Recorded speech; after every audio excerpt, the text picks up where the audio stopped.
సాధారణంగా ఏ ప్రభుత్వం అయినా అధికారంలోనికి వచ్చిన తర్వాత గత ప్రభుత్వంలో ఉన్న పథకాల పేర్లన్నీ ఈ ప్రభుత్వం పేర్లుగా మార్చుకుంటుంది. ఇది సాధారణంగా జరుగుతున్నదే.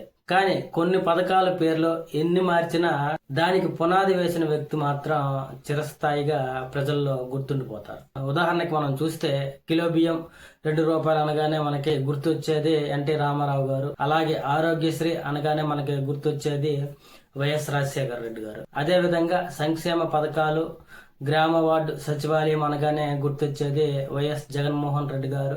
అదే విధంగా అన్నా క్యాంటీన్, ఐటీ రంగాలలో అభివృద్ధి అనగానే మనకి చంద్రబాబు నాయుడు గారు అయితే గుర్తుకొస్తారు. అయితే ఇదెందుకు ఇప్పుడు చెప్పవలసి వచ్చిందంటే, ఏపీలో గ్రామ వార్డు సచివాలయాల పేరు త్వరలోనే మారనుంది. ఈ విషయంపై సీఎం నారా చంద్రబాబు నాయుడు గారు క్లారిటీ ఇచ్చారు. సచివాలయంలో బుధవారం జరిగిన జిల్లా కలెక్టర్ల సమావేశంలో చంద్రబాబు ఈ ప్రకటన చేశారు. గ్రామ వార్డు సచివాలయాలను ఇకపై స్వర్ణ గ్రామంగా మారుస్తామని చంద్రబాబు గారు అయితే ప్రకటించడం జరిగింది. 1-2 రోజుల్లో దీనిపై అధికారిక ప్రకటన చేస్తామని కూడా ప్రకటించారు. అలాగే స్వర్ణాంధ్ర విజన్ 2047 పేరుతో ఏపీ ప్రభుత్వం రాష్ట్రాభివృద్ధి కోసం ప్రత్యేక ప్రణాళికను రూపొందించుకుంది. ఈ నేపథ్యంలో ఈ విజన్ సాకారంతో గ్రామ వార్డు సచివాలయాల క్రియాశీలకం చేయాలని చంద్రబాబు భావిస్తున్నారు. ఈ క్రమంలో ఈ పేరును కూడా స్వర్ణ గ్రామంగా మార్చాలని నిర్ణయం తీసుకున్నట్లయితే తెలుస్తుంది.